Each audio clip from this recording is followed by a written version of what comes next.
Welcome into the New Orleans Saints podcast. I'm Erin Summers, along with our newest Saint, safety Justin Reid. Welcome to New Orleans again, I guess? Yeah.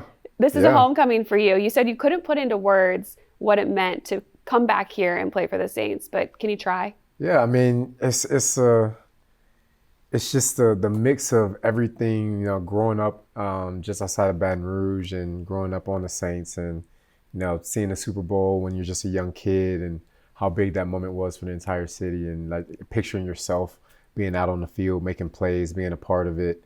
And then, you know, you end up, you know, going through your journey, college, starting a career, and then you get this opportunity laid in front of you.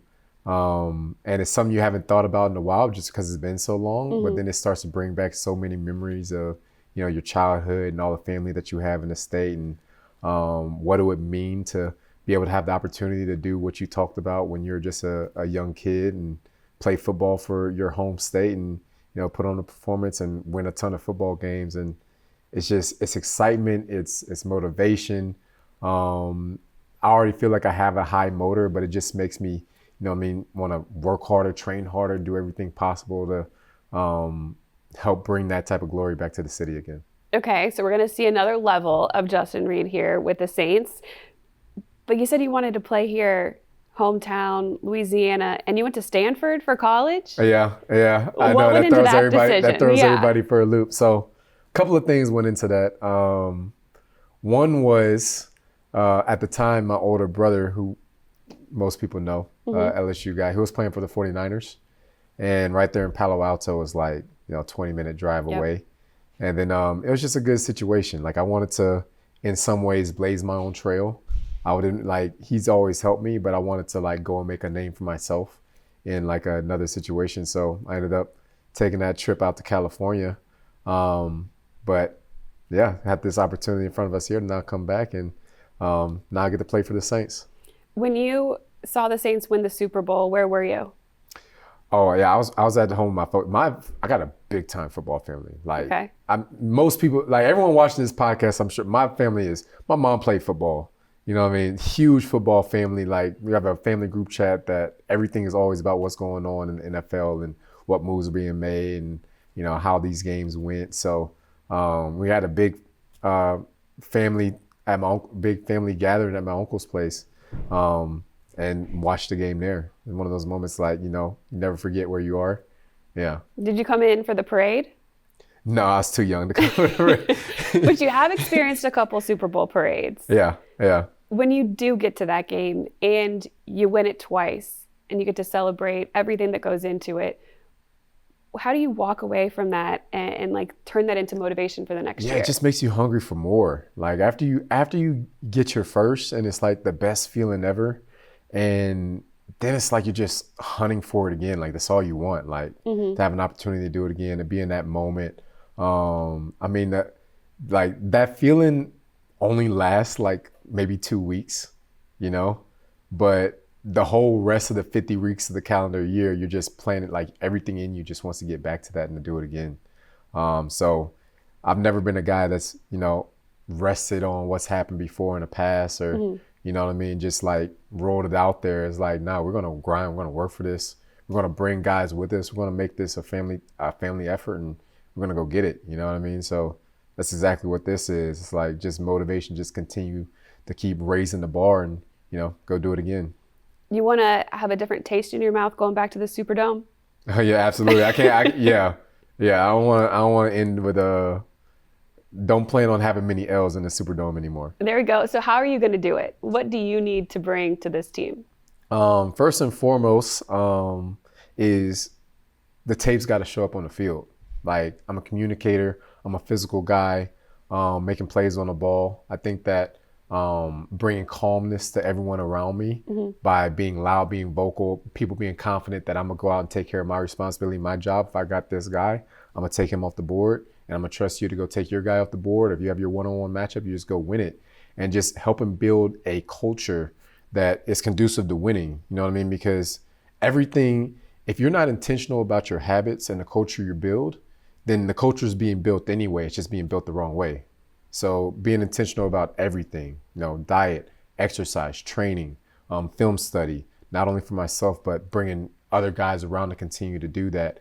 And then once you build that tight-knit culture, the results will start showing up on the field, So, yeah, bringing all of that. When did you start turning the page to being that leader? Probably pretty early in my career in Houston. Every year, my time in Houston, I had like a new head coach 3 out of the 4 years. I had a new partner, co-pilot safety, my first 5 years in the league. And then it came around pretty quickly. I think my 3rd year with the Texans, I was the longest tenured player on the roster. You know what I mean? Aside from John Weeks and Kaimi, the snapper and the kicker, I was the longest senior player on the roster. So, you start, taking your pride. You want, wherever you're at, you want to play well and you want that franchise to do well. So, probably around then, and then just took it to another level, arriving in Kansas City. Started off in a situation with 5 rookies. And I knew going into that situation that we were going to need these guys, and it won't just be about what I do for the team, which is, always important, but how well can I prepare the guys around me so that everyone's playing at a high level and we're able to go out and execute, and we don't have those big explosive plays happening against us. You take all of those off the board and make it really difficult for opposing teams to come in and beat you. And then, from there, it's just been, just continuing to do that and, always finding ways to get better. Never thinking that one leadership style works across all situations, but doing things that, are intentional for each dude to help them be their best version of themselves. Lucky for you, Cam Jordan is here. Yeah. This will be his 15th year, so you will not be the youngest person on the defensive side. Yeah, the oldest. Yeah. No, but it'd be a while for you to have to get to that point. Yeah. You replaced Tyrann Mathieu when you were at Kansas City, and now you get to play alongside him again. Yeah. What is that? Bringing it back together. Yeah. Tyrann was with Houston my rookie year. So he was the vet in the room. Him and my older brother played LSU football together. So my family and his family has always known each other. And, he was a guy that, every kid always looked up to. And he got to be the veteran in the room when I came into the league. And I got to learn behind him and, see how he did things. And he taught a lot of guys, including myself, how to be a professional. You know what I mean? So we built a good chemistry. And, now we're both veterans in the league. And we get to keep on building that and run it right back. Does he have the best nickname? Yeah, he does. I don't even remember how that got started at LSU. That people start calling me Honey Badger. Jay Reid. Some people call me the assassin because I be taking people out of the game. Yeah. Legally. How do you flip that switch? Because you seem like a pretty nice guy. You just save it all up for when you get on the field.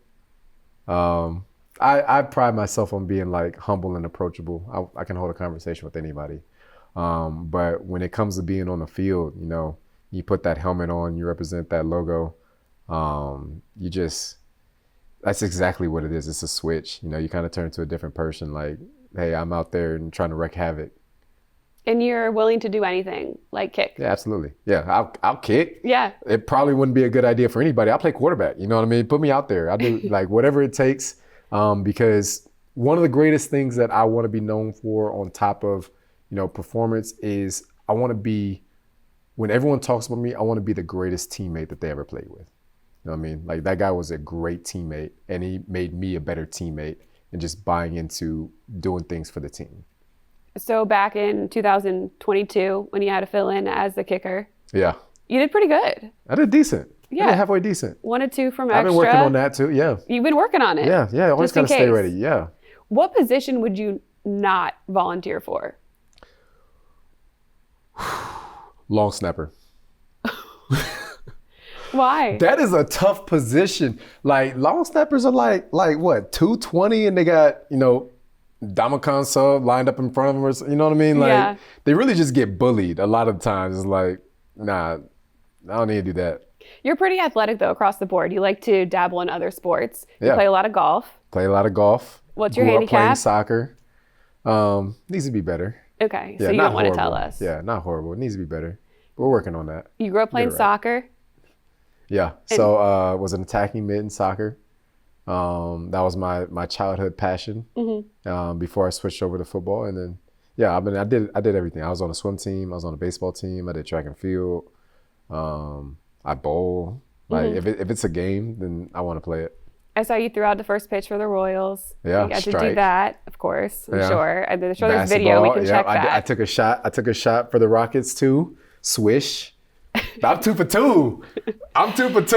Okay, and you drove an IndyCar. Yeah, but I was right along. I didn't wreck Oh, it you though. didn't drive it. Yeah, Okay, so maybe you have to do that. Well, maybe when you're done playing football. yeah. I mean, my buddy Rajat Karuth is a big time upcoming IndyCar driver, NASCAR driver. Okay. So maybe he'll let me. We can trade whips for a day. Yeah. You have done a lot in football. Outside of football, family is very important to you. Absolutely. You brought a ton of them here today. They're going to be close. I'm sure you're going to be asking people for extra tickets every single game. Mm-hmm. How big is the clan going to be? Oh boy, I don't even want to think about that. Like for Super Bowl, we probably had like 2 rows of people. That's a lot. Yeah, yeah, it was. And now you have a new addition. Yeah, So you just had a little my one. star player. Yeah. Yeah, Boy or girl? baby girl. She's currently 7 weeks old, about to be 8 weeks, I think, tomorrow. So what has that done for you? How does it change you? Are you a big softie now? Yeah, yeah. She having a baby girl really like more than anything, it teaches you patience. You know what I mean? Because like everything was always so go, go, go. But it's kind of nice that like you got a good reason to kind of just stay present in the moment. You know, with your little baby, and you know, babies cry like anything else, but when you have that look when they look up at you and they're just locked in on your face, and you know what I mean, like that's just the best feeling. It's funny, I was talking to Tyron Matthew, and he has a little couple kids, but the Yeah. little girl, he's like wrapped around my finger. She can do anything. She's going to be a problem because she knows it. Yeah, So you got to be careful. Yeah. Maybe you can get some advice from him in that regard. yeah. You mentioned being able to come back to the city. What do you love about it, and what are you looking forward to most about being back here? Yeah, I love the personality and the culture. I love how I feel like people like express themselves with such creative ways and like are truly themselves. Like you don't have like you're not behind a mask. You know what I mean? Like so like people are just authentic, and then oh my God, the food. Like there's nothing like we've been here and all we've been doing is eating the whole time. Yeah. You know what I mean? Just catching up on all the restaurants that me and my lady haven't been able to go to in a long time. So, yeah. Okay, I saw that you designed t-shirts. Yeah. Yeah. What are the Saints t-shirts going to look like? You know what? So every t-shirt has a story.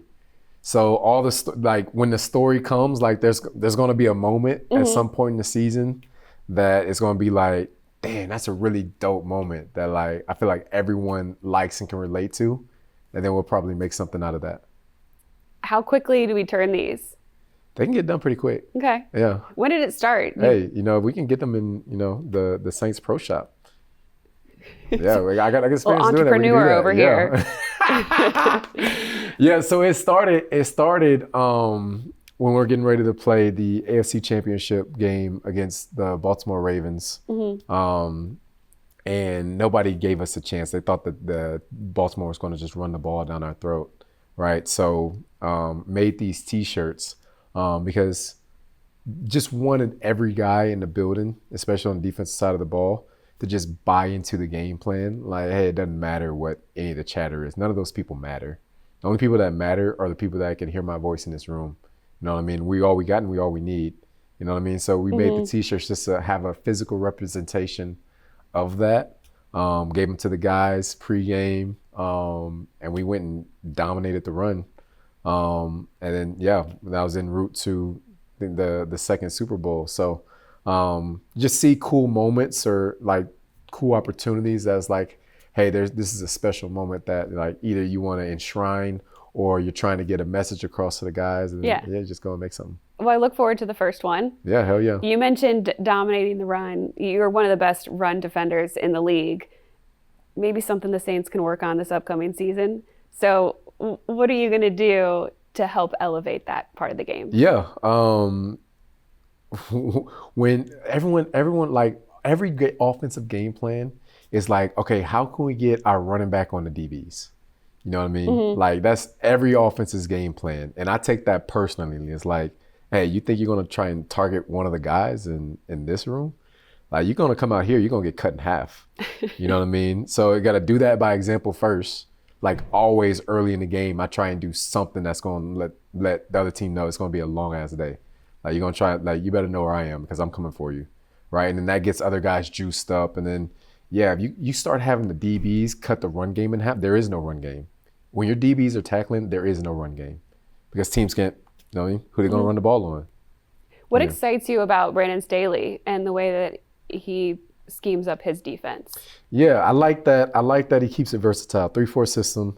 I like that we have what we do, but we have a lot of change-ups. So that way you're not just sitting ducks in the coverage because quarterbacks in this league are too smart. Offensive coordinators in this league are too smart. If they know you're just doing the same plain vanilla defense over and over and over, anybody's going to be able to pick that apart, you know. But we do some things, and yes, like playing against them and seeing the Chargers defense. Yeah. They set up some plays and are able to create some pressures in dynamic ways. And I think that I'm a versatile player, and I'd be able to help him get really creative with what he wants to do.